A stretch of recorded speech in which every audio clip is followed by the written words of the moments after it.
my job when you come to school is when you leave school, I want you saying goodbye in the afternoon, saying when you walk past Mr. Mac, saying see you later Mr. Mac with a smile on your face.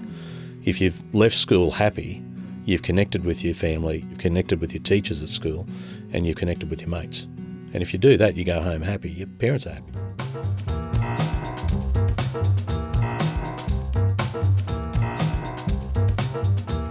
Welcome to the Legacy Collective podcast. My name's Brendan and I'm from School Fun Run. Today I'm talking to the principal from Gainsborough State School. We talk about what it's like to be a foundation principal, how to create great culture, and how to foster wonderful relationships with children in the student body. I hope you enjoy the chat. So I'm wondering if we just start our chat off with you, reflecting on your career as an educator and maybe just sharing a couple of stories about kids that have come into your influence and you feel that you've made a difference to them. You hope you're going to make a difference. And look, I came from school this morning and we had a kid that we've just, with intensive work in 5 days, this kid's prep. And in 5 days, we've got him turning around now, letting mum leave the school. So that's a small thing, but you impact. You hope that by the end of the day, each day you've impacted some kid the right way. I've been doing this, 34 years now, 34 years in schools, and there's probably multiple kids that I can think about that I hope I've changed the direction. I actually don't know. I know some of them I have. Others that I look at, there's one in particular. Back in when I was at Labrador, we worked really heavily with this child. Pretty ordinary background. School was a safe place for him. The 6 hours he had with us was consistent, was regular. He didn't have that at home, and we did a lot of work with him. We had some wins, we had a lot of failures, but there was a time when he left school.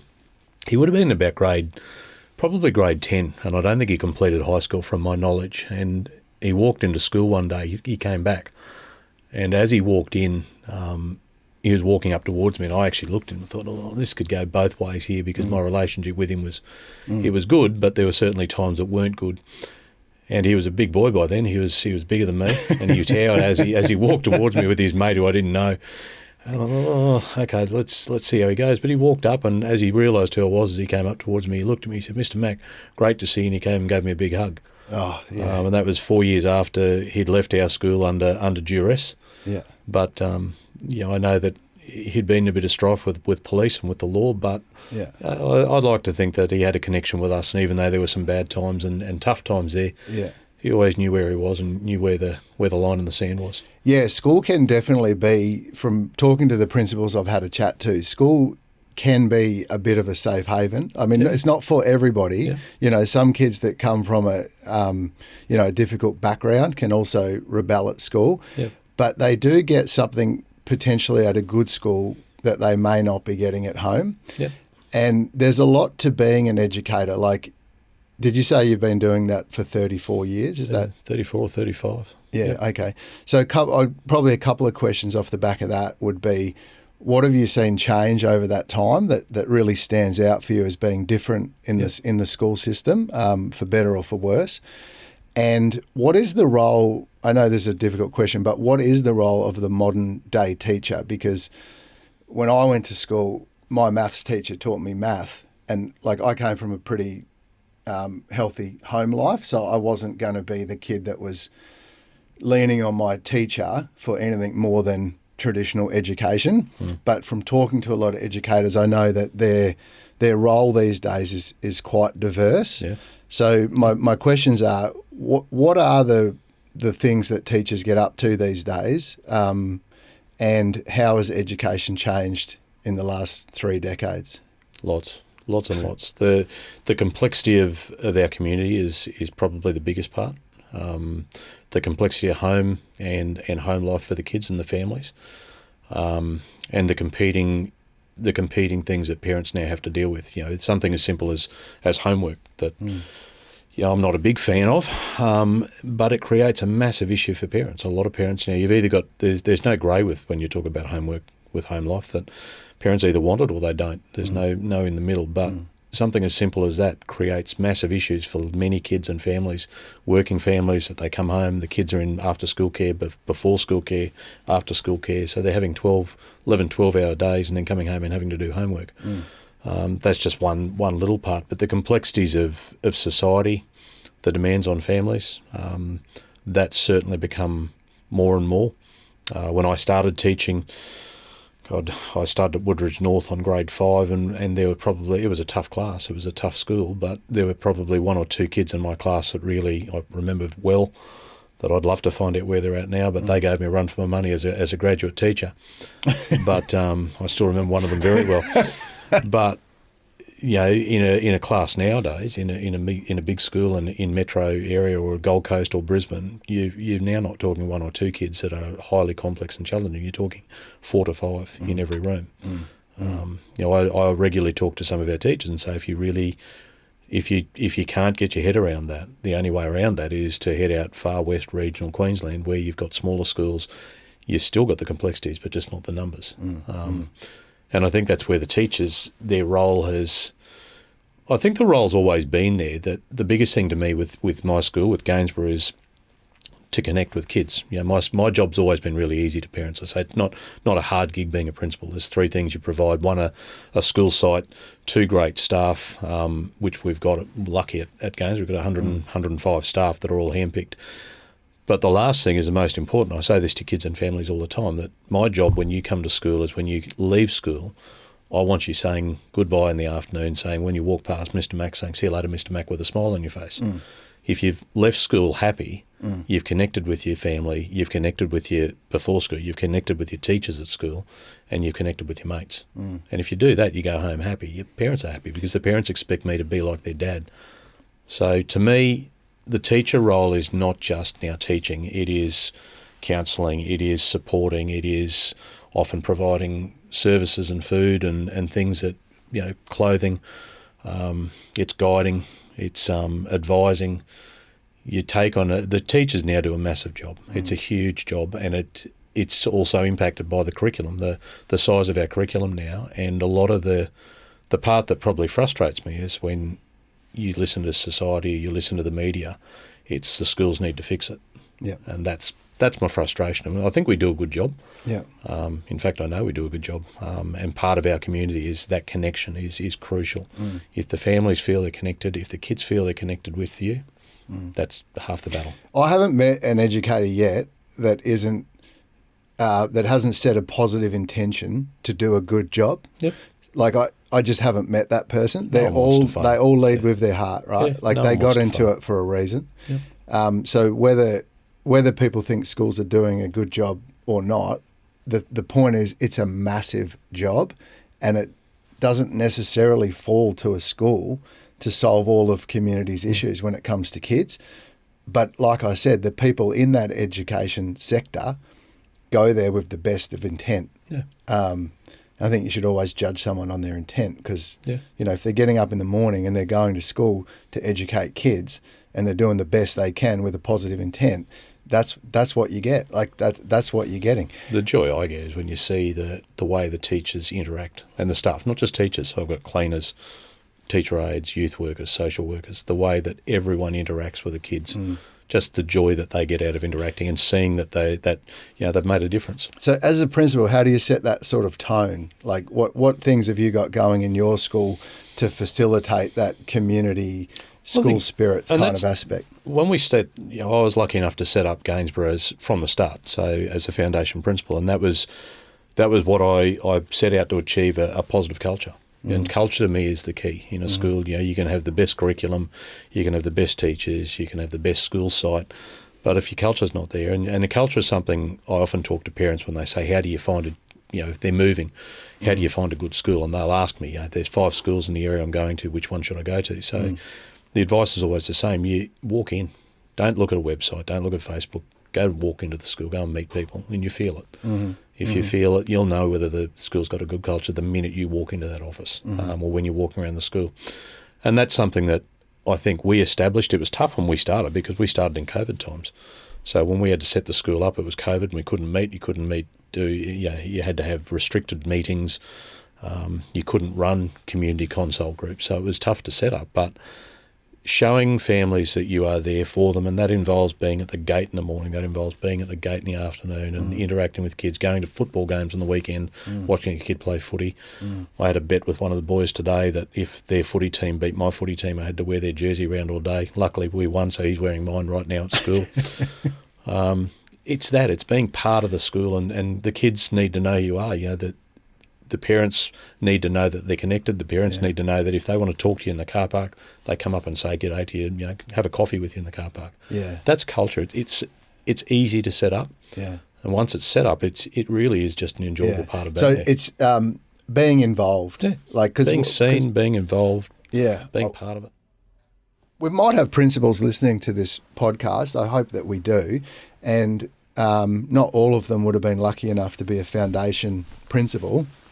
So is there anything in particular about setting up a school that you could share in the event that one of these principals gets the opportunity that you had? Should they know anything? Be prepared to have about a year and a half no holidays. No break. You work all the way through. No, look, it was something I always wanted to do, and that was to set up a school from the start and set it up the way that I thought was the way to go.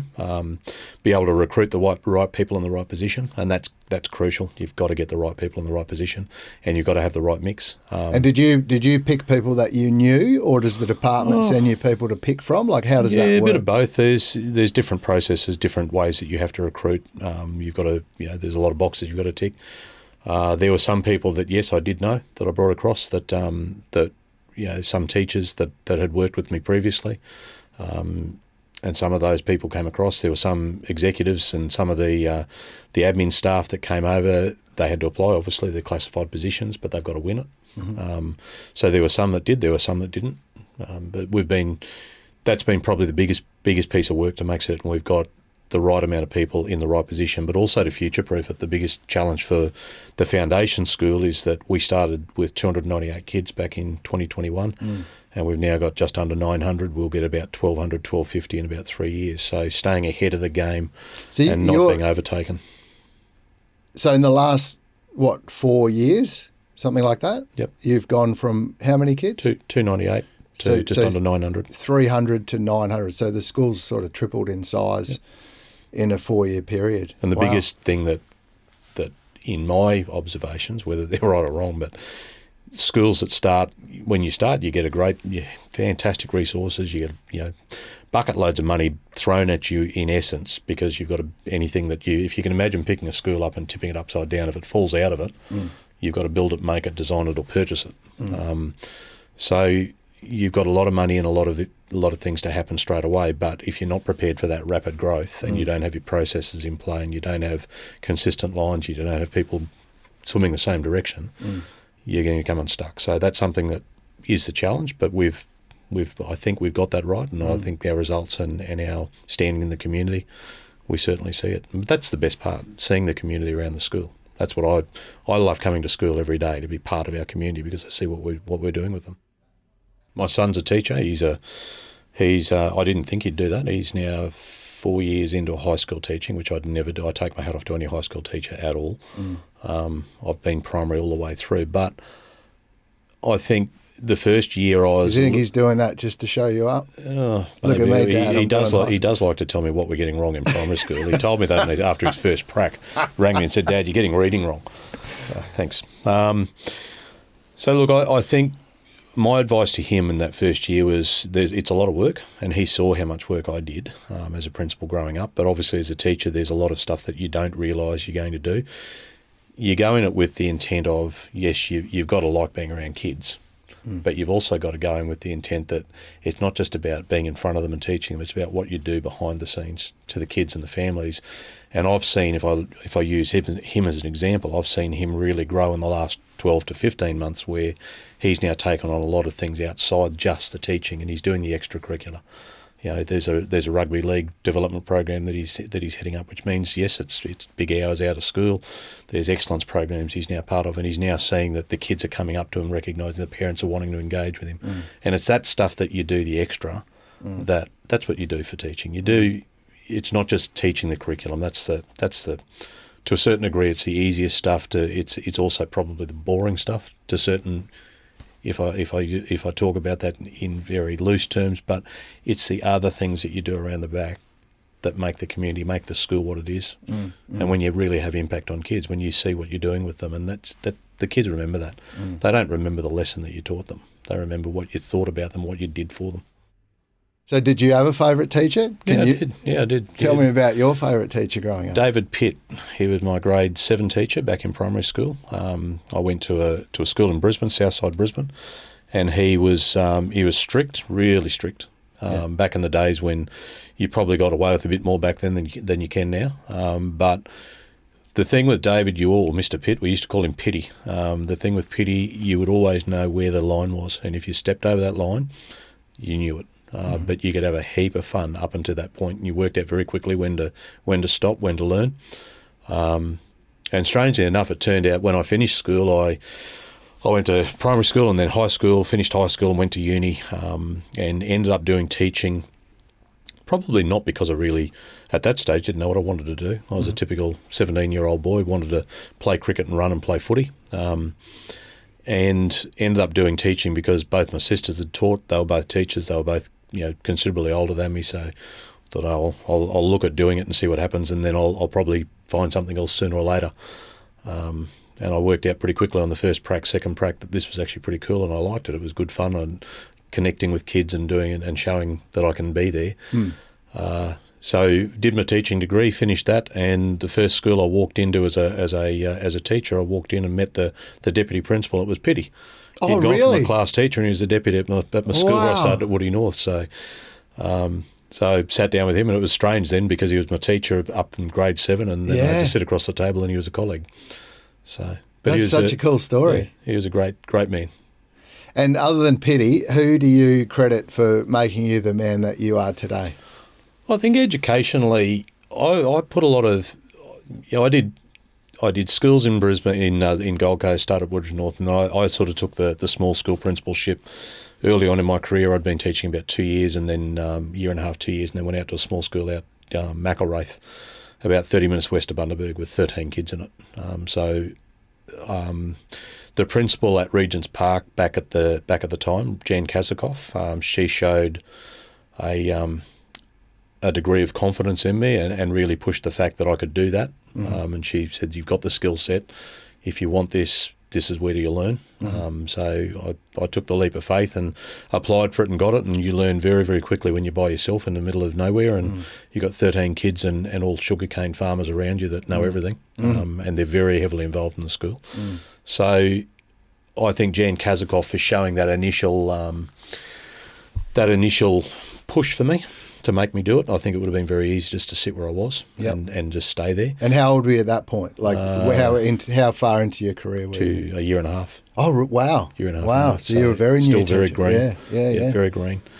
And then I did a bit of regional Queensland stuff up around Bundaberg, and then decided to come back down the coast for some family things, and ended up at Labrador as a deputy principal, and really learnt then how to be in a big school, because I'd never been as a leader in a big school. I'd been obviously in the small schools out in regional Queensland and in Bundaberg.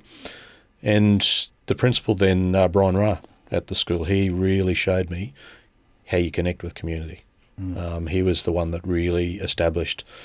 There were lots of things I knew I could do very well operationally, but seeing how he managed his staff, how he managed the parents, how he managed the school, the community, that was an eye-opener. So Razi and I are still good mates. We still connect regularly.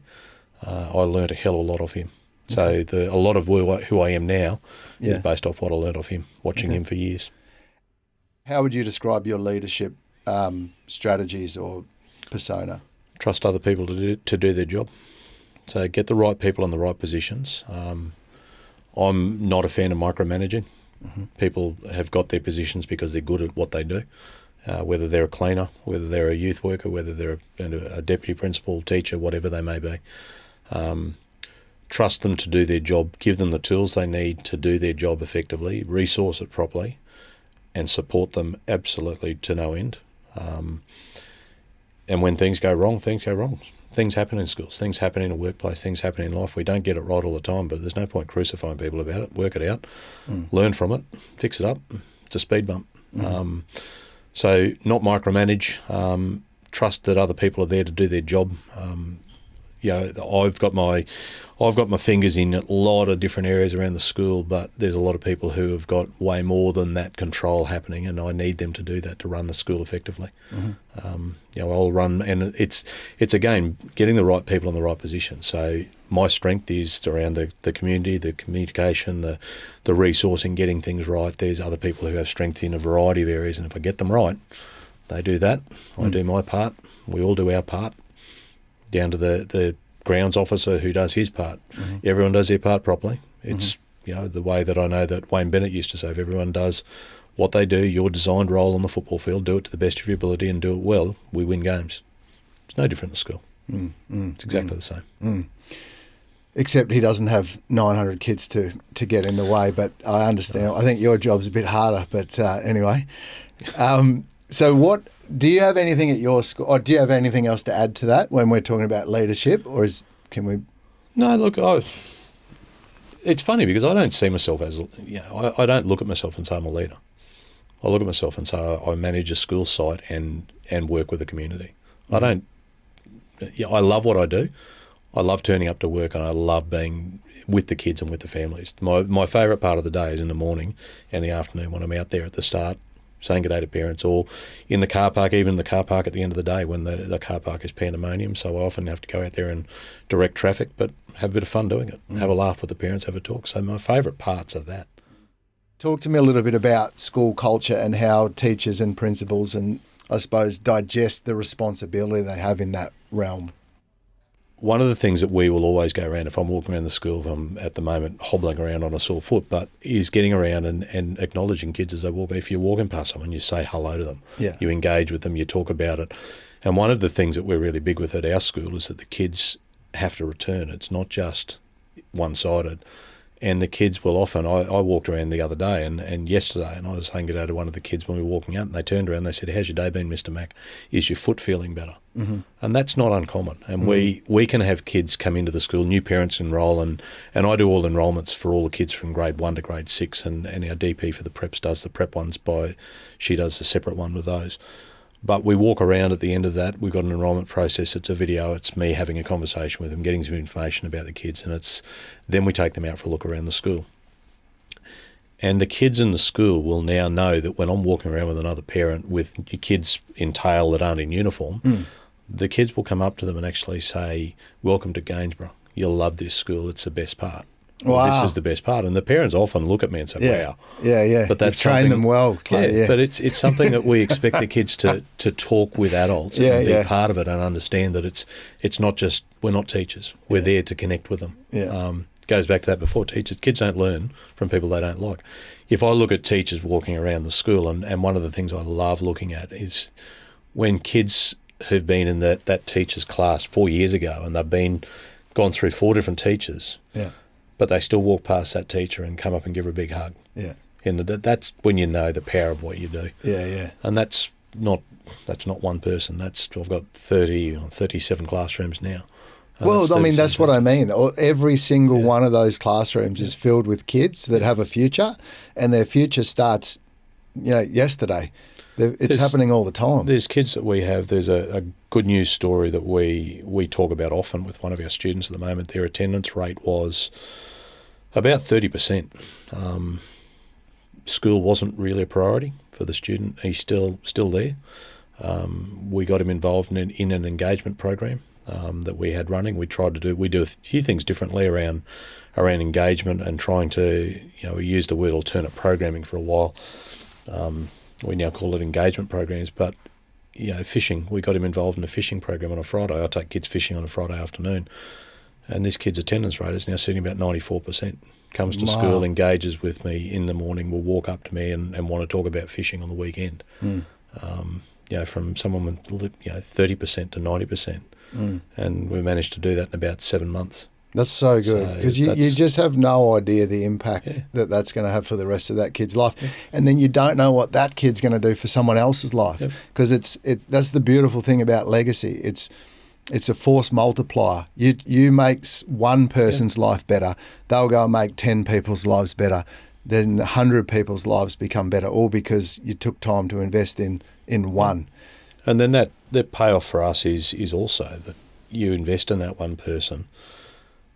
It's the same in the car park. I don't have to go and do car park duty in the afternoon. I don't have to go and stand out there and talk to parents or talk to kids. But talking to parents, when things do go wrong, you've got a relationship with them. So the boys that I take fishing on a Friday, we sit around for an hour and we fish off a jetty, and we talk about, could be various things, could be stuff happening at home, could be footy field incidents, could be behaviour things, but the relationship you have with those kids is stuff you can call back on later.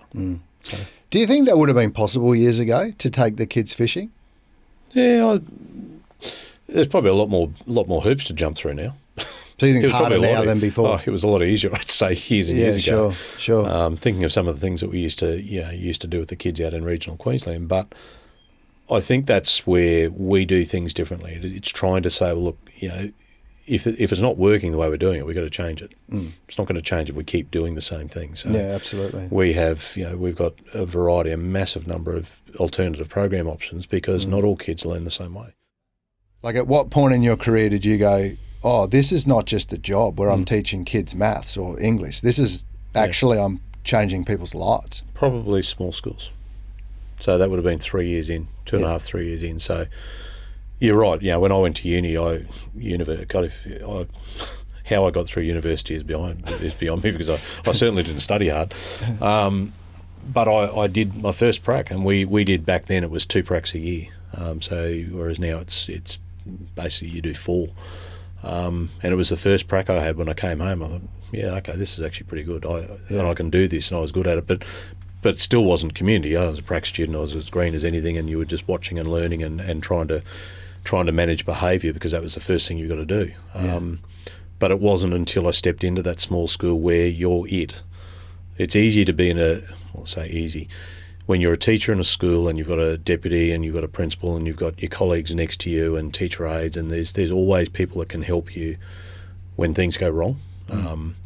When you're sitting in a school and you've got yourself and you've got a teacher aide, and that's it, and a community that expects you to be able to do it, and a whole set of eyes looking at you, and they do, and they're expecting. You got to add some value here. The news travels very quickly in small schools. Yeah. I think that was very quickly worked it out there. It didn't take long to say, okay, it's powerful. And I've got an ability here to really do some good stuff.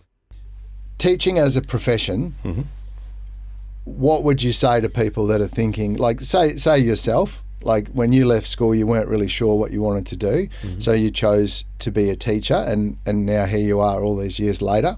Yep. Would you advocate for a teaching career? It's a tough career. Yes, I would, and I suppose I would have steered my son away from it if it wasn't something that I would see as beneficial. But I think the benefit is in everything we've spoken about. It's about what you get out of it. Is what you put. It's related to what you put in. If you come to school and just get your paycheck and do the bare basics minimum, what impact are you having with kids? Probably minimal. It's what you connect, how you connect with kids. What do you see in kids, and what can you actually help them see in themselves? So I would advocate for that always, and I think the value that I see my son get, and I know that I get, and I know my teachers get, is when you see the rewards pay off for that extra work that you put in, for that extra bit of time, for that weekend work that you do, for the footy training that you do after school, or the providing the fun run, just doing something as simple as this. That's what the kids talk about every year. You do fun run, they talk about it because it's different. It's not teaching. It's not a curriculum subject. So I would advocate for it. But in saying that, it's a tough job, and if you're doing it for the holidays, you're doing it for the wrong reason. And I don't think most people do. In my honest, we see a lot of prac students come through in not just our school, but many schools I've been in, and very few teachers. I think if they're doing it for the holidays, they don't last long, because it's not a 9 to 3 job, or we start at 8:30, finish at 2:30. I don't think there's too many teachers ever that do that amount of hours and knock off. They're working before school, they're working heavily after school, at night, on weekends, on holidays. So I think that there's a lot of, if you're doing it for the right reasons, you do it because you want to be around kids and you want to be part of a community. I think that's the biggest thing, not because you like kids. You want to be part of something bigger. Yeah. So, I would add, and we need it. You can't you can't replace teachers with AI. Well, look, is there anything you would like to add? No, I think we've done okay, mate. All right. Well, Clay, thank you so much for spending time on the podcast with us today. I hope that the people listening have taken a lot out of it, and I hope that people that are thinking about going into a teaching career just really understand the gravity of the opportunity that is in front of them to make a difference in those kids' lives. Mm-hmm. And if they can connect with that as an idea, then it sounds like that could be a great way to go. Absolutely. Great career to have. Thanks very much. Yeah, thanks, bud. Thanks for listening to today's episode of the Legacy Collective podcast, copyright by School Fun Run. Today's episode was brought to you by Funzy. You can find out more at funzy.com.au. And if you'd like to access other podcasts, we produce one called Chase the Fun. It's narrated by Chase the Cheetah, and it's made specifically for kids in primary school to help them develop characters to become the best human beings they can be. See you in the next episode.